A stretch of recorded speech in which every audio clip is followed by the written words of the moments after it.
paz do Senhor a todos, alunos da Escola Bíblica Dominical, Pastor Davi Passos, aqui para mais um trimestre. E hoje estaremos iniciando aqui o nosso primeiro trimestre de 2025, aonde o tema da nossa lição é Em Defesa da Fé Cristã. E a nossa primeira lição que nós estudaremos hoje será com o tema Quando as heresias ameaçam a unidade da igreja. Então, nós temos essa lição aqui, né, muito importante para os dias de hoje. E nessa nossa lição de hoje, o texto áureo, a Bíblia nos apresenta lá em Judas, versículo 3, o seguinte texto, que diz assim: Amados, procurando eu escrever-vos com toda a diligência acerca da comum salvação, tive por necessidade escrever-vos e exortar-vos a batalhar pela fé que uma vez foi dada aos santos. Verdade prática da nossa lição nos traz o seguinte texto, que diz assim: heresias são crenças e práticas contrárias ao pensamento bíblico, que distorce os pontos principais da doutrina bíblica. A nossa leitura em classe, nós encontramos em Atos capítulo 20, versículo 28 até o 31, 1 Pedro capítulo 3, versículo 15 até o 16 e 2 Pedro capítulo 2, versículo 1 ao 3, que nós vamos ler. Você pode ler aí acompanhando na sua Bíblia, aí aonde você estiver. Atos capítulo 20, versículo 28 a 31 diz o seguinte: Olhai, pois, por vós e por todo o rebanho sobre que o Espírito Santo vos constituiu bispos para apacentarem a igreja de Deus, que ele resgatou com seu próprio sangue. Porque eu sei isto, que depois da minha partida entrarão no meio de vós lobos cruéis que não perdoarão o rebanho, e que dentre vós mesmos se levantarão homens que falarão coisas perversas para atraírem os discípulos após si. Portanto, vigiai, lembrando-vos de que durante 3 anos não cessei, noite e dia, de admoestar com lágrimas a cada um de vós. Agora, 1 Pedro capítulo 3, versículo 15 ao 16 diz o seguinte: Antes, santificai a Cristo como Senhor em vossos corações, e estais sempre preparados para responder com mansidão e temor a qualquer que vos pedir a razão da esperança que há em vós. Tenha uma boa consciência, para que naquilo que falam mal de vós, como de malfeitores, fiquem confundidos os que blasfemam de vosso bom procedimento em Cristo. 2 Pedro capítulo 2, versículo 1 ao 3 diz o seguinte: E também houve entre o povo falsos profetas, como também vos haverá também falsos doutores, que introduzirão encobertamente heresias de perdição e negação. E negarão o Senhor que o resgatou, trazendo sobre si mesmo repentina perdição. E muitos seguirão as suas dissoluções, pelos quais será blasfemado o caminho da verdade. E por avareza falarão de vós negócios com palavras fingidas, sobre os quais já de largo tempo não será tardio a sentença, e a sua perdição não dormita. Tá?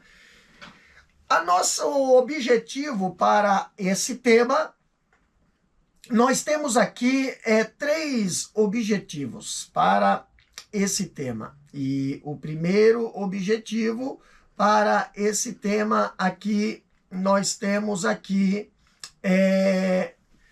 identificar as ameaças hereges que assolam a Igreja de Cristo nos últimos dias. Segundo, é apresentar o conceito de apologética cristã.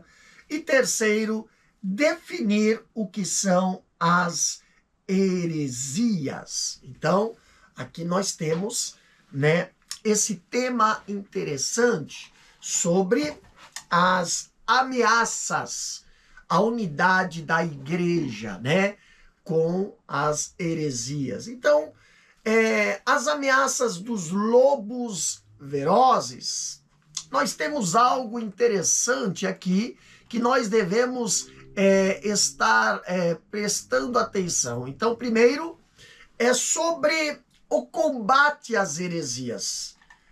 O combate às heresias, ela ocupa 1/3 do Novo Testamento. Tanto o Senhor Jesus Cristo como os seus apóstolos, eles trabalharam incansavelmente contra as heresias e contra o pensamento pagão do seu tempo. Não há livro no Novo Testamento que não revele essa labuta. Então, alguns livros já são se esse empenho, né, sendo seu conteúdo uma apologia à doutrina cristã e a sua essência uma defesa do cristianismo. Quando olhamos para o livro de Judas, Judas ele declara que pretendia escrever sobre a salvação comum, mas em virtude das crescentes heresias, ele resolveu, pela direção do Espírito Santo, travar essa batalha contra elas. Quando ele fala ali em Judas versículo 3, que nós lemos, né? Judas versículo 3, ali ele diz, né? Amados, quando eu me empenhava para escrever-lhes a respeito da salvação que temos em comum, senti que era necessário corresponder-me com vocês para exortá-los a lutar pela fé que uma vez nos foi dada. Então, temos aí, né, o Judas, ele escrevendo. Quando olhamos para o conteúdo de 2 Coríntios e Gálatas e também 2 Pedro, nós vemos que é essencialmente ali uma disputa contínua contra as heresias para a preservação da pureza do Evangelho de Cristo. O tema central do livro de Colossenses é a defesa da divindade de Cristo, posto que alguns se apresentaram ensinando o culto dos anjos, como fala em Colossenses capítulo 2, versículo 18. E também há uma resposta aos rudimentos do mundo, como diz Colossenses 2:8. Então, todos os escritores do Novo Testamento mostram essa acirrada ali contra essa luta acirrada contra as falsas doutrinas. 3 passagens apologéticas no Novo Testamento foram selecionadas para avaliação. Então nós lemos ali, né, Atos capítulo 20, versículo 28 a 31, 1 Pedro capítulo 3, versículo 15 a 16 e 2 Pedro 2, 1 a 3. Então, a nossa lição, ela diz o seguinte na introdução: heresias são crenças e práticas contrárias ao pensamento bíblico, pois elas distorcem os pontos principais da doutrina cristã, confrontam o cristianismo histórico e criam um problema para as igrejas e as famílias. As heresias da atualidade são as mesmas da antiguidade, mas com uma roupagem nova, que foram rejeitadas pelos apóstolos e primeiros cristãos, pois não há nada de novo debaixo do céu. O presente trimestre tem por objetivo mostrar o referencial doutrinário da fé cristã, levando-o a reconhecer de longe as heresias. Então, esta primeira lição é um estudo sobre o problema das heresias nas igrejas e a nossa responsabilidade na defesa da fé. Então, primeiro tópico ali diz o seguinte: as ameaças dos lobos vorazes. Vamos ler aqui na nossa lição? Primeiro ponto diz: os cuidados pastorais. Os anciões mencionados no versículo 17 são chamados de bispo nessa passagem. E ao dizer que eles foram constituídos pelo Espírito Santo para apacentarem a igreja de Deus, mostra que eles são pastores. E a função principal do pastor é alimentar, guiar e proteger o rebanho. O Novo Testamento emprega essa metáfora ao tratar o relacionamento entre pastor e rebanho da igreja, ou na igreja.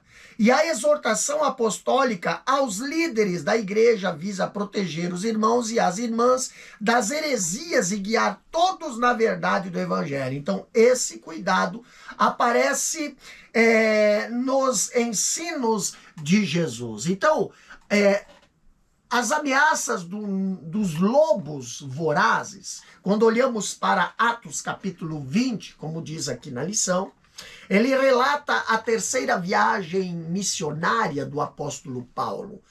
E o propósito de Paulo nessa viagem foi plantar igrejas, não foi só plantar igrejas, mas formar obreiros para a seara do Senhor. Então, servir no campo da educação cristã. Então, ele criou uma escola teológica em Éfeso, esteve 3 meses ensinando na sinagoga ali, tá? E por causa ali da resistência de uma ala de judeus, ele conseguiu espaço numa espécie de sala de conferência da cidade, de propriedade de um certo homem chamado Tirano, né? Onde deu continuidade ao curso de teologia e passou a lecionar por 2 anos, como diz Atos capítulo 19, versículo 8 até o 10. Éfeso era a capital da Ásia Menor, a cidade mais importante da região, e atualmente ela está em ruínas, localizada ali na região de Anatólia, na Turquia asiática. Era então um cruzamento de rotas comerciais essa cidade.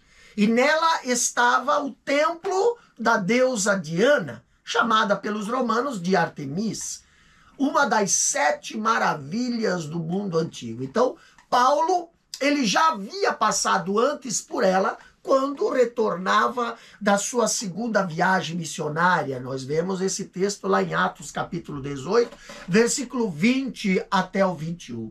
E na terceira viagem, ele foi direto para Éfeso e encontrou ali um grupo de 12 discípulos incipientes, que conhecia apenas o batismo de João. Atos 19, versículo 1 ao 7. E ficou ali servindo na cidade durante 3 anos, como diz Atos 20, versículo 31. Ali em Éfeso, a vida do apóstolo Paulo estava em perigo. E por isso teve que deixar a cidade e partir para a Macedônia. Atos capítulo 20, versículo 1 em diante diz: então, quando ele retornava da Macedônia, convocou ali uma reunião com os líderes da igreja. E de Mileto, ele mandou chamar os anciões da igreja de Éfeso, lá Atos capítulo 20, versículo 17. Porque ele tinha pressa, ele queria chegar a tempo em Jerusalém para a festa dos Pentecostes. Então, ele desejava se encontrar com os seus discípulos, agora líderes da igreja, para transmitir o aviso solene contra os falsos doutrinadores e esclarecer sobre o perigo das heresias. Então, a viagem de Mileto a Éfeso, ela requer 2 dias de ida e também mais 2 dias de volta.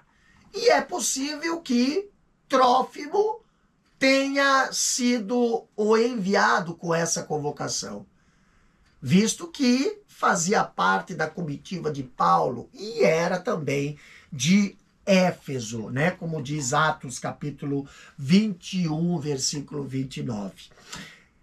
No livro, na nossa lição, diz o seguinte, no tópico 1, número 2, depois da minha partida, versículo 29. Ali diz o seguinte a lição: essa expressão é uma palavra profética, pois o apóstolo não está apenas se referindo à sua morte, mas também ao avanço dos hereges no seio da igreja depois do período apostólico, no futuro. Paulo usa uma linguagem metafórica para identificar os falsos doutrinadores, lobos cruéis ou lobos vorazes, na Almeida Revista Atualizada, né? O apóstolo Pedro, depois de ensinar que o Espírito Santo inspirou os profetas do Antigo Testamento, ele mostrou que a presença do verdadeiro ensino nem sempre é suficiente para impedir a manifestação do falso. Então, tanto que, ao falar a respeito dos profetas legítimos dentre os hebreus, ressaltou que também havia entre o povo falsos profetas, como haveria de surgir com o tempo, no meio da igreja, falsos mestres. Na verdade, eles já estavam presentes no período apostólico. Olha só, o versículo 29 aqui de Atos 20, né?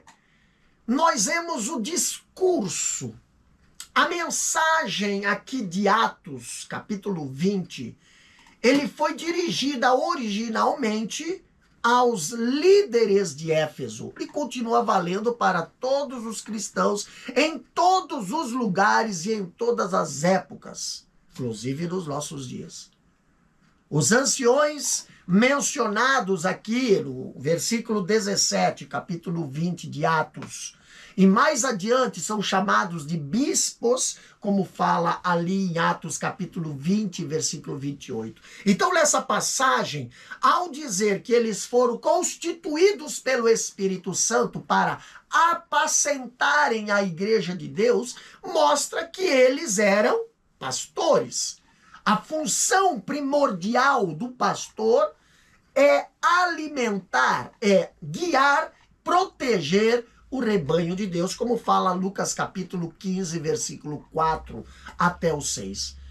Então, usando uma linguagem metafórica, isso quer dizer proteger das heresias, como fizeram ali Moisés e Davi, lá em Êxodo capítulo 1, versículo 3, e Salmos capítulo 78, versículo 70 a 72. Então, os cuidados pastorais são os ensinos de Jesus, como fala Mateus 7, 15 a 20.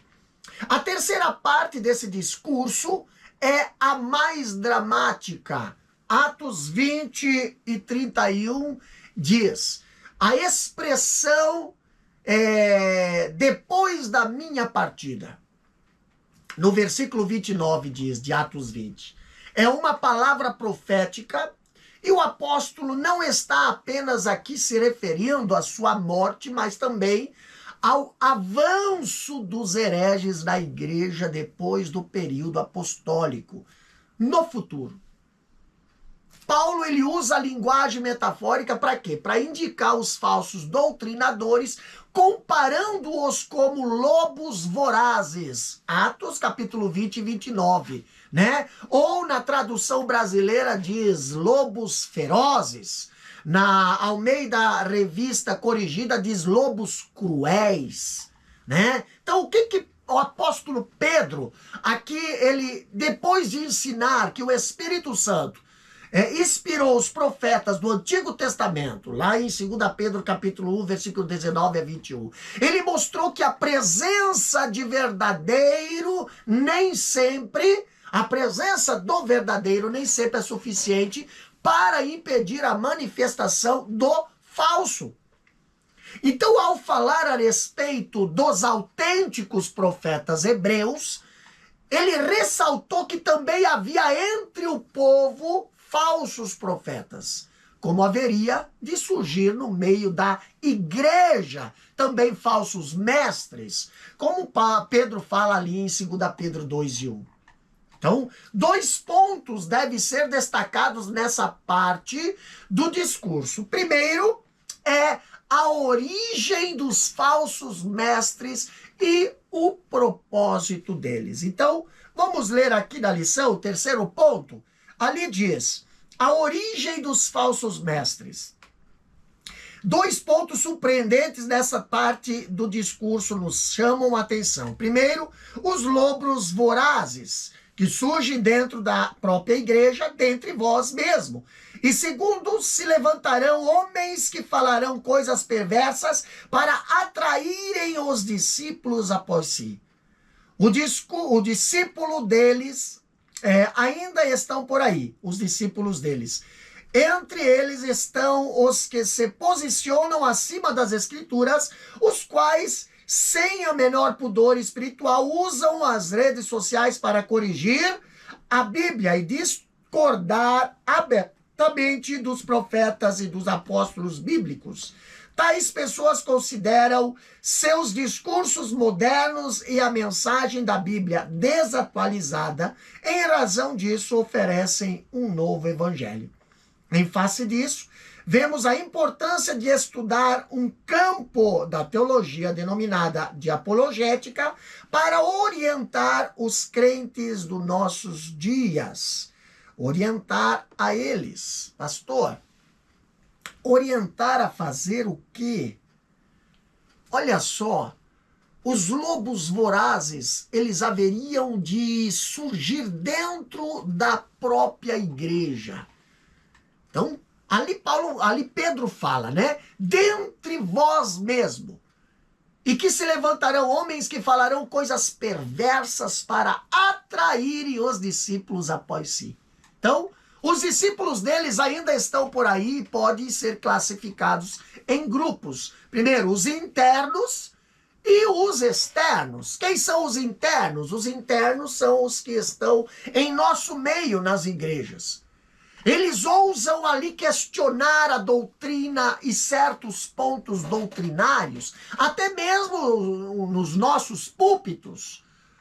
Uma declaração de fé não deve ser de autoria particular, pois ela expressa o pensamento e a vida diária da igreja ou da denominação de uma determinada época. Então, a nossa declaração de fé, como nós temos aí a Assembleia de Deus, né? E as suas igrejas que estão ali ligadas à Assembleia de Deus. Então serve como proteção contra as falsas doutrinas e contribui para a unidade do pensamento doutrinário da igreja para que digais todos uma mesma coisa. Como diz 1 Coríntios capítulo 1, versículo 10. E para a instrução de novos convertidos. Mas o que se vê com certa frequência é que tais ensinadores se posicionam como alguém que tem autoridade sobre a igreja e não dão o mínimo respeito à nossa declaração, documento, né, a nossa declaração de fé. A situação dos outros, que são os externos, é mais grave, pois muitos deles se posicionam acima das escrituras. Sem o menor pudor espiritual, eles usam redes sociais para corrigir a Bíblia e distorcer abertamente dos profetas e dos apóstolos bíblicos. E tais pessoas, eles consideram seus discursos atuais e a mensagem da Bíblia desatualizada. Por isso estão ali oferecendo um novo evangelho, como fala 2 Coríntios capítulo 11, versículo 13 a 15. Então, os heresiarcas, né? os heresiarcas externos da atualidade e seus seguidores, eles estão lá fora. Quais são os nossos desafios, pastor? Os nossos desafios, o desafio da igreja, né, dizem respeito ao conhecimento das nossas crenças e práticas e a vigilância espiritual. Então é necessário que cada membro tenha um conhecimento sólido e profundo da nossa fé e de como expor nossas crenças à luz da Bíblia. O nosso objetivo como apologética é equipar o povo de Deus com argumento bíblico para que cada um possa defender a sua fé e ajudar os seus irmãos, principalmente os novos convertidos, na compreensão da Bíblia. Portanto, é tarefa da igreja atual batalhar pela fé que uma vez nos foi dada, como diz Judas, versículo 3, para manter os cristãos na doutrina dos apóstolos. Então, quanto à vigilância, convém esclarecer que a palavra que mais aparece no Novo Testamento, grego, para vigiar é o verbo gregorel, né? Que quer dizer vigiar, estar alerta, ser vigilante, usado lá pelo apóstolo, lá em Atos capítulo 20, versículo 31, e também aparece 22 vezes, né, nessas passagens. Então, essa guarda diz respeito à integridade e firmeza da fé.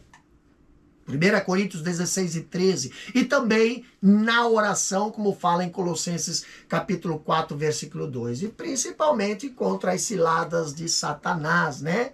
Dito lá em 1 Pedro 5 e 8. Então, é uma advertência solene a todos os crentes, em todos os lugares e em todas as épocas, para viverem atento em todos os momentos da vida, como diz Efésios 6 e 18. Então, há quem procede com precaução para não correr risco, e isso nos mais diversos aspectos da vida humana. Então, o verbo vigiar aparece na Bíblia no sentido de estarmos atentos em todos os aspectos da vida.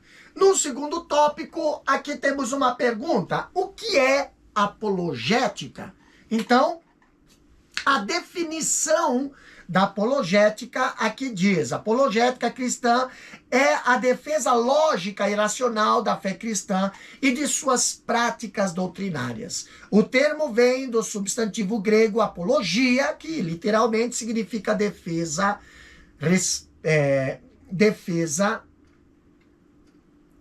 resposta, né? Defesa, resposta, e o termo grego traduzido por responder, em preparos para responder com mansidão. Então, em 1 Pedro 3,15 é apologia numa tradução literal, sempre preparados para uma defesa. Então, a versão bíblica chamada de Nova Versão Transformadora emprega o verbo explicar, assim, sempre preparados para explicá-la. A apologética mostra que o cristianismo é racional. Os dados da revelação podem ser explicados de maneira metafórica e sistemática, portanto aceitável. Jesus disse que devemos amar a Deus de todo o nosso coração e de todo o nosso entendimento. E isso ensina que devemos amar a Deus por completo, com o corpo, as emoções e o intelecto. Então, o termo, ele provém do substantivo grego, né, apologia, que literalmente significa defesa ou resposta, né?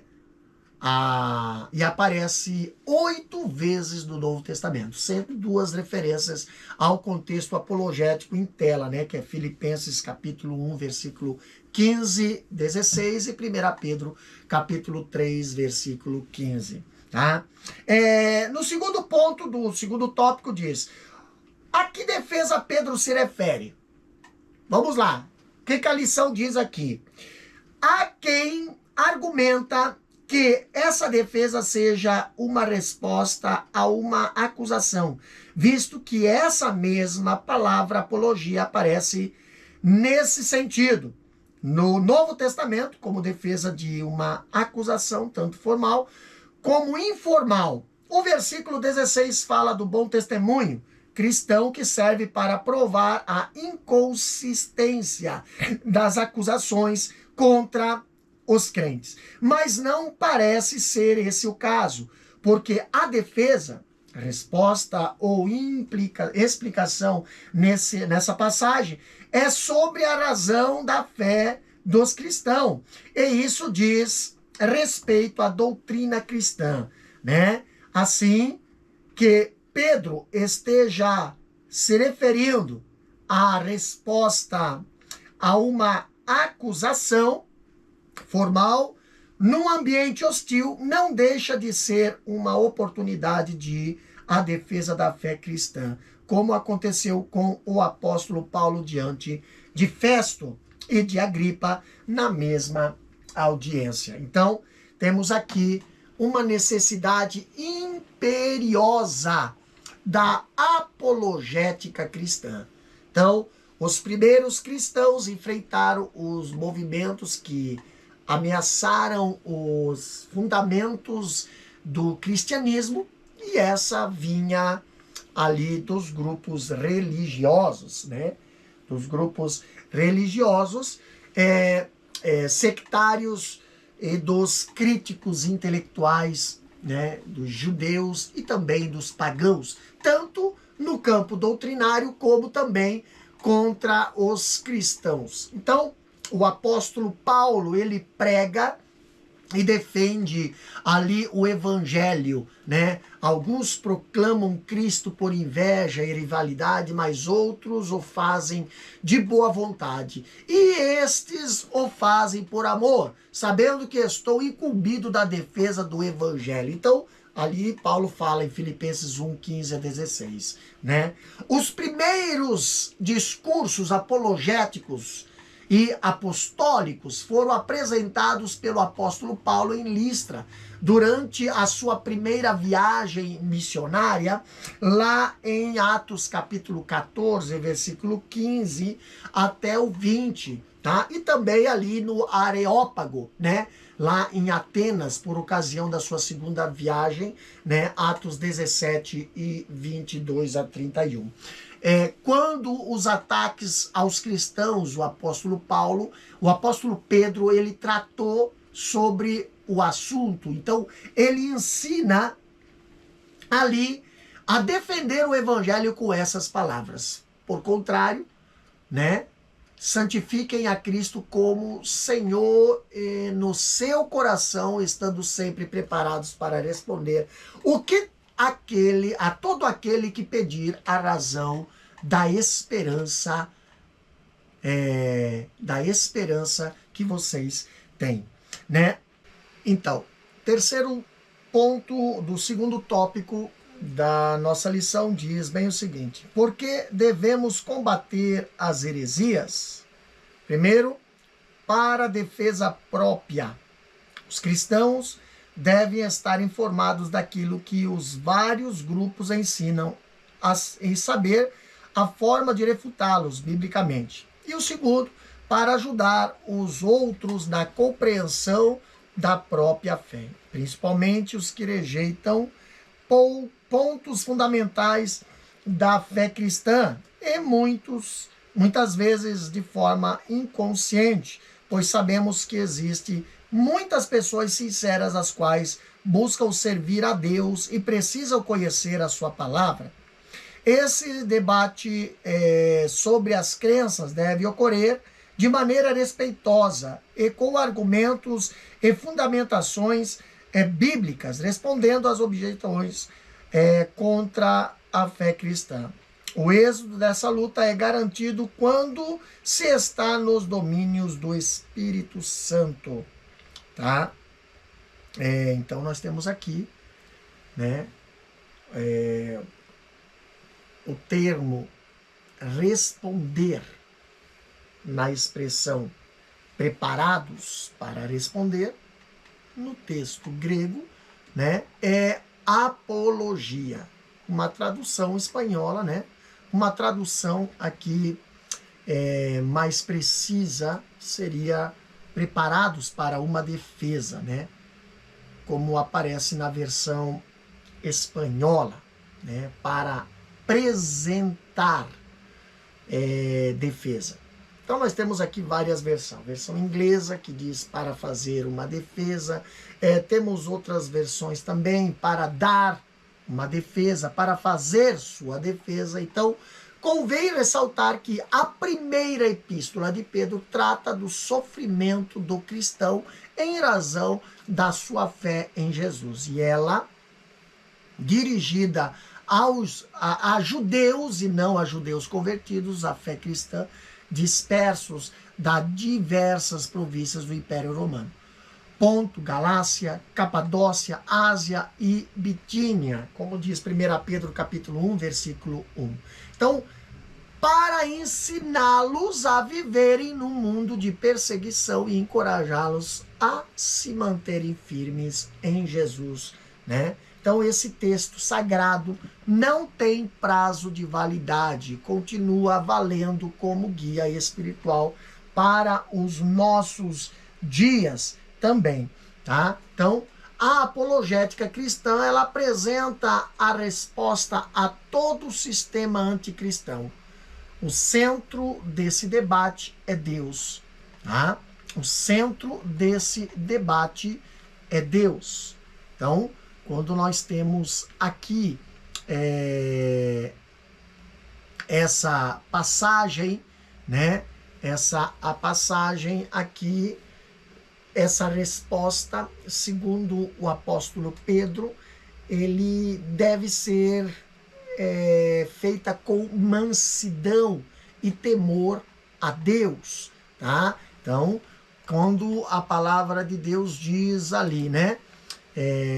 Feita com mansidão e temor, mesmo aqueles que nos criticam e blasfemam contra a nossa maneira de viver, com boa consciência, de modo que naquilo que quem fala mal de vocês, né, fiquem envergonhados com isso. E esses que difamam a boa conduta de vocês também, tá? Que tem de Cristo. Então, a apologética cristã é a defesa da fé cristã diante dos ataques dos ateus e críticos da pretensa ciência, pois a verdadeira ciência não contradiz a Bíblia.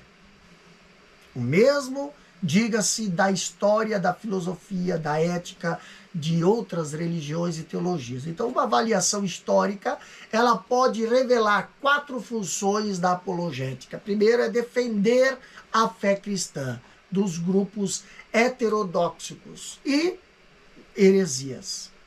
E também refutar os erros que se opõem aos ensinos bíblicos. Persuadir os contradizentes para que eles se convertam ao evangelho e vindicar a aceitabilidade, né? Aceitabilidade do cristianismo pelas autoridades do mundo. Então, trata-se de uma defesa com argumentos e fundamentações bíblicas, respondendo às objeções contra a fé cristã. Então, os dados históricos, eles revelam a importância e o papel da apologética cristã na vida do cristão e da igreja. Tanto na construção do pensamento teológico cristão, como nas questões atuais da sociedade. Quando Jesus disse: amem ao Senhor, seu Deus, de todo o teu coração, de toda a tua alma e de todo o teu entendimento, e com toda a sua força. Lá em Marcos capítulo 12, 30. Ele acrescentou o termo entendimento, que não aparece lá em Deuteronômio capítulo 6, versículo 4 a 6, né? De cujo texto ele retirou essa declaração. Então estava ensinando que devemos amar a Deus com o coração e a mente, uma fé lógica e racional. Dizia Agostinho de Hipona: creio para entender, baseando-se no papel ali na parte final de Isaías capítulo 7, versículo 9, em que lá na Septuaginta usa a expressão, se não o credes, não compreendereis, né? Mas, porém, o texto massorético afirma que se não o crerdes, certamente não ficareis firme. Então, isso foi mais tarde defendido pelo Anselmo de Cantuária, né? A apologética, então, ela mostra que o cristianismo é racional e dados da revelação podem ser explicados de maneira metódica, sistemática, portanto, são aceitáveis, tá? Terceiro tópico aqui da lição diz o seguinte: o que são heresias? Então, primeiro nós temos aqui seitas e heresias. Diz o seguinte, o primeiro ponto, as palavras aireses, no Novo Testamento grego, é traduzido como seita. E heresia, é verdade que o cristianismo foi também chamado de seita, mas por não cristão. Pessoas que não conheciam as verdades do Evangelho de Cristo e que se opunham a ele. A palavra seita é usada para designar as religiões heterodoxas e um termo já desgastado, trazendo em si, muitas vezes, um tom pejorativo. Por isso, devemos saber quando aplicá-lo. Então, ali no número 2 diz, aireses, no Novo Testamento, esse vocábulo aparece com o sentido de partido, espírito sectário, e nem sempre representa uma ruptura com o sistema convencional de determinada comunidade. Os saduceus, os fariseus eram seitas que formavam facções dentro do próprio judaísmo. A versão bíblica NAA traduz por partido, e Paulo adverte para que não haja no seio da igreja essas divisões, aireses, né? E condena as inovações doutrinárias que causam divisão ou dissensão. Então, nós temos aqui no Novo Testamento grego, usa só um termo para seita e heresia. É a palavra aireses, né? Traduzida por seita, em Atos, né? E por heresias, né? A Septuaginta, ela emprega o vocábulo no sentido de escolha ou eleição, já olhando lá para Gênesis capítulo 49, versículo 5, né? E Levítico capítulo 22, versículo 18 a 21. Então, significa também uma inclinação ou preferência filosófica ou escola de pensamento, tomar para si mesmo uma escolha. Então, o significado dessa palavra, ela é complexa. Quando olhamos Agostinho de Hipona, disse que era inteiramente impossível, tá? Olhando para esta passagem, ou em todo caso, ou coisa difícil definir heresia. Então, no Novo Testamento, esse vocábulo aparece com o sentido de partido, tá? Partido, que quer dizer ali do espírito sectário, né? E nem sempre representa uma ruptura com o sistema convencional de determinada comunidade, como nós lemos aqui na lição. Os saduceus, por exemplo, os fariseus, eles eram seitas que formavam facções dentro do próprio judaísmo. E Paulo advertiu para que não houvesse no seio da igreja essas divisões ou aireses, né? Condenou as inovações doutrinárias que viesse a dividir a igreja, como fala 1 Coríntios, né? Capítulo 11, versículo 19, Gálatas 5 e 20, como diz na lição. Então, o apóstolo Paulo, ele chama de hereges os que teimavam em seguir seus próprios pensamentos, contrariando os princípios básicos da fé cristã, e essas pessoas o apóstolo recomenda, depois de 2 admoestações, evitar tais heréticos. Tito capítulo 3, versículo 10.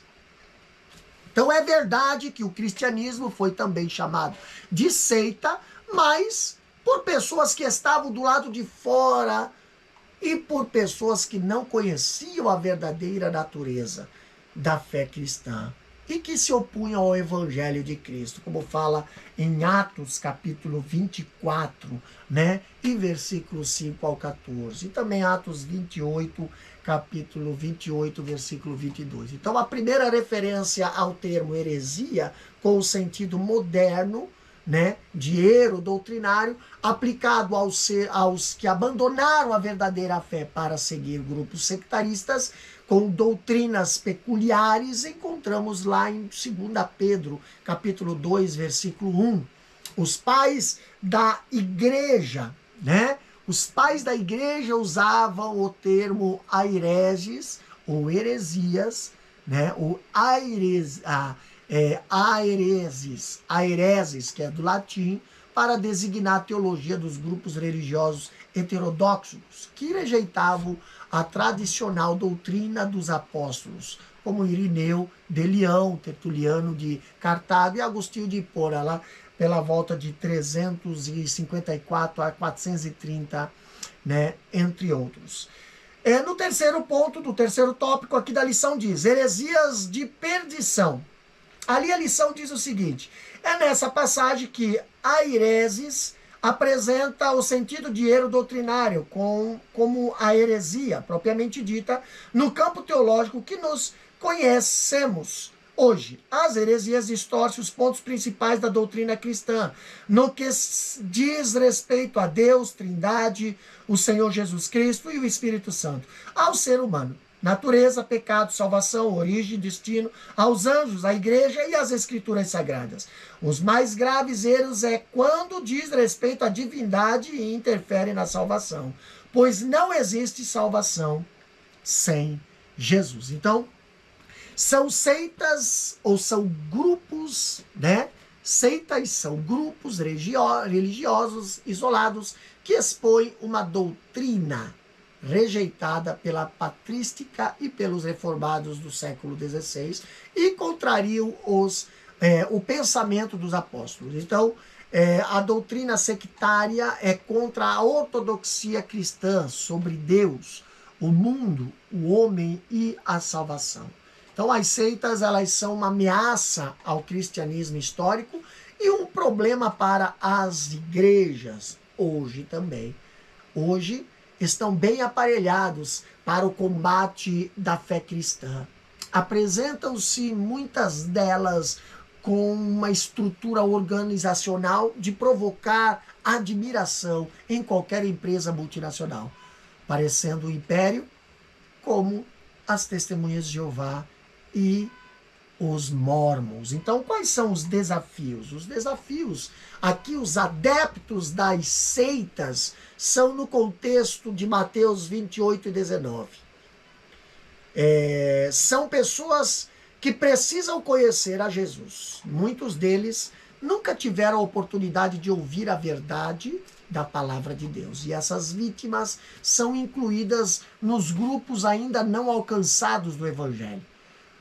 A evangelização deles constitui-se um grande desafio para as igrejas. E isso acontece porque, além de ser um trabalho árduo, é também arriscado que alguém se torne um deles.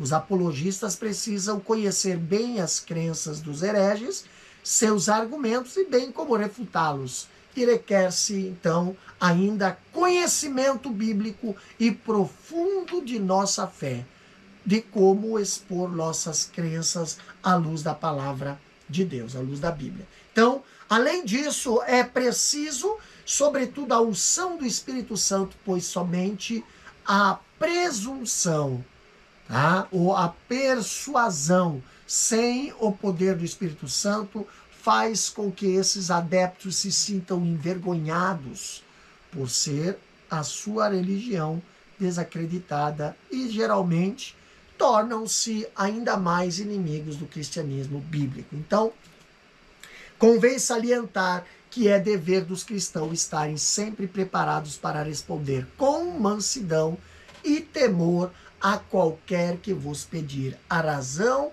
da esperança que há em vós. E o próprio Paulo também considerava, né, ser apologista, né?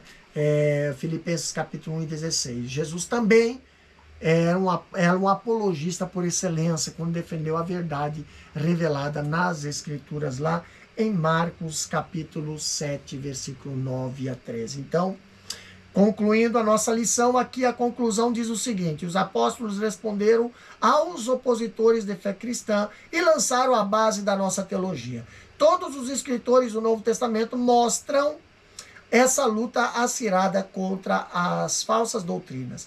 É, pois, tarefa da igreja atual trabalhar pela fé que uma vez foi dada aos santos, a todos os santos, né? Dada aos santos. Finalizamos com a seguinte pergunta para a reflexão: estamos a fazer pela verdade o que esses agentes da heresia fazem pela mentira?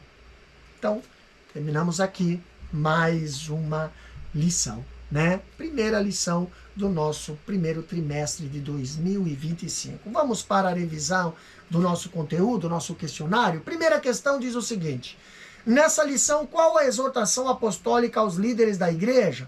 Resposta diz: a exortação apostólica aos líderes da igreja visa proteger os irmãos e as irmãs das heresias e guiar todos na verdade do evangelho. Segunda questão: qual a definição de apologética cristã? Apologética cristã é a defesa lógica e racional da fé cristã e de suas práticas doutrinárias. Então essa é a segunda resposta.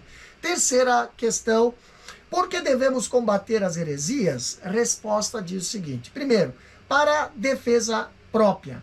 Os cristãos devem estar informados daquilo que os vários grupos ensinam a saber, a forma de refutá-los biblicamente. 1 Timóteo 4,16. Segundo, para ajudar os outros na compreensão da própria fé, principalmente os que rejeitam pontos fundamentais da fé cristã e muitas vezes de forma inconsciente, pois sabemos que existem muitas pessoas sinceras as quais buscam servir a Deus e precisam conhecer a sua palavra. Tito capítulo 1, versículo 9.